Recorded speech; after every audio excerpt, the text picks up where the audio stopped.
What was the score? Does anybody even know? Like, I'm supposed to know the score. I usually say it right after the little intro. I don't even need to know the score to do this anymore. Good morning to you. Good Wednesday morning. I'm Dejan Kovacevic of DK Pittsburgh Sports. This is Daily Shot of Pirates. It comes your way bright and early every weekday. Bright and early, he says with a happy tone, as if this is going to be a bright episode. It's not. It's not. It's dispiriting. It's demoralizing to follow this team at the top level. That's what it's become. I don't think it's as much about wins and losses as it is the nature of how they're happening. This Pirates team is embarrassing. The one last year, through 101 losses, wasn't. And I said that at the time, and I kept getting all this, oh, you homer, you're da-da-da-da, whatever else.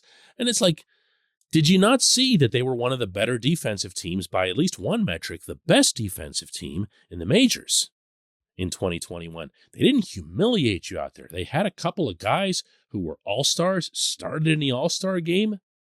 They had a whole bunch of really big, dramatic comeback wins, especially early on. They didn't embarrass you. They didn't embarrass you as someone who's following the team. They didn't make you feel like a fool for doing so. This team is doing that. And yeah, I know the records are the same, but the rest of this isn't. They've now got a minus 72 run differential that's the very worst in the majors. And anybody who knows anything about run differential knows that it is a great and the most accurate predictor of where your record is going to go.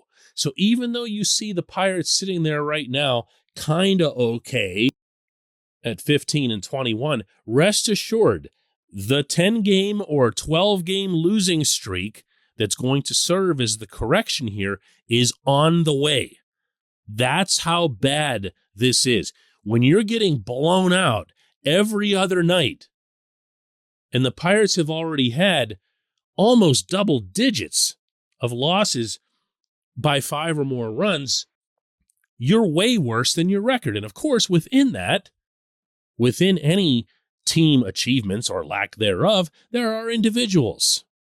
The only guy that I wouldn't pick on in this particular episode is JT Brubaker, who I thought had some of the best stuff he's had in his life in that game last night in Wrigley. By the way, the score of it was, in fact, 7-0, or so I am told. JT struck out 9, was overwhelming at times with his off-speed stuff, and had absolutely nothing go right behind him. Dropped pop-ups. Michael Chavis not seen that a guy was trying to take second when all of his teammates are yelling his way. Yoshi Tsutsugo at first base. You get it, okay? That fourth inning was the kind of stuff where if you're in the stadium, you can audibly hear the fans of the other team, the home team, laughing at you, laughing at your team. And that's where this is gone. It doesn't matter who they're playing. It doesn't matter. The Reds and the Cubs are both beneath them, at least for now, in the standings. They won't stay that way. And they do this to the Pirates. And all along, all through this, everything's just okay. No one gets upset. No one has any reaction to this because it was predetermined before this year that 2022 didn't matter, even in terms of basic rudimentary progress. This portion of Daily Shot of Pirates is brought to you by our friends at North Shore Tavern. That's directly across Federal Street from PNC Park. It's home of Steak on a Stone, an eating experience, underscoring the word experience. The steak is brought to you partially cooked on an 800-degree stone, and you do the rest. It's a ton of fun, it's a great meal, and it's a baseball atmosphere like no other in Pittsburgh. North Shore Tavern, right across Federal Street from PNC Park. Apologies in advance to anyone who pressed play on this, thinking that maybe you'd get some kind of cogent a specific analysis of everything that went wrong last night. I don't believe that this team, the way it's performing right now, deserves that.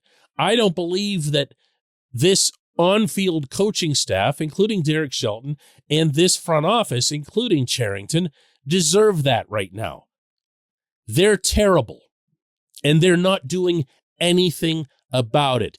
Every single day you see Josh Van Meter go out to second base, you can rest assured that they themselves couldn't care less about the outcome or the performance to come in the game that night.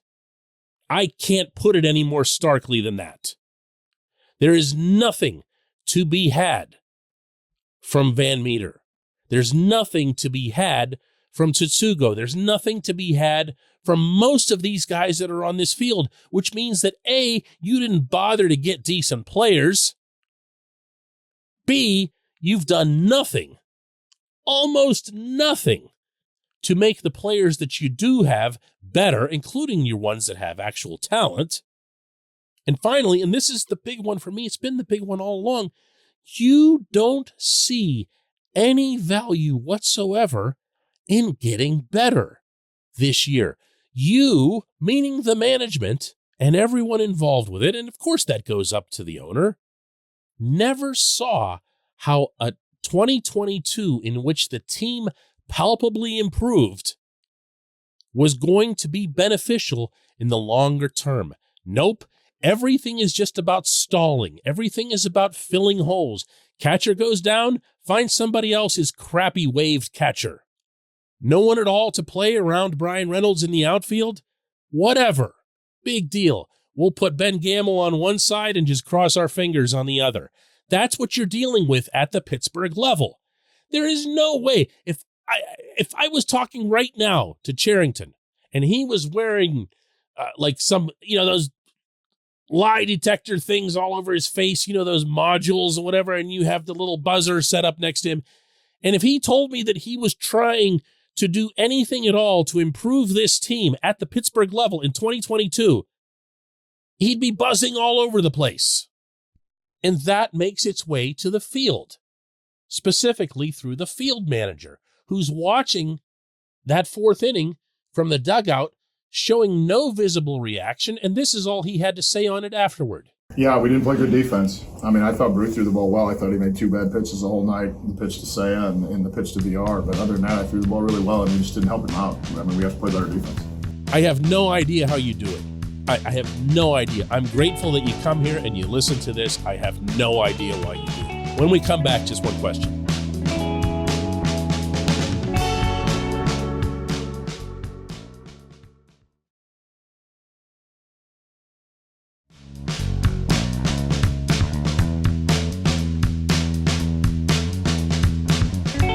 Today's J1Q comes from Jeremy Morrison, who says, DK, why is it that the Pirates seem so determined to play players at different positions every night?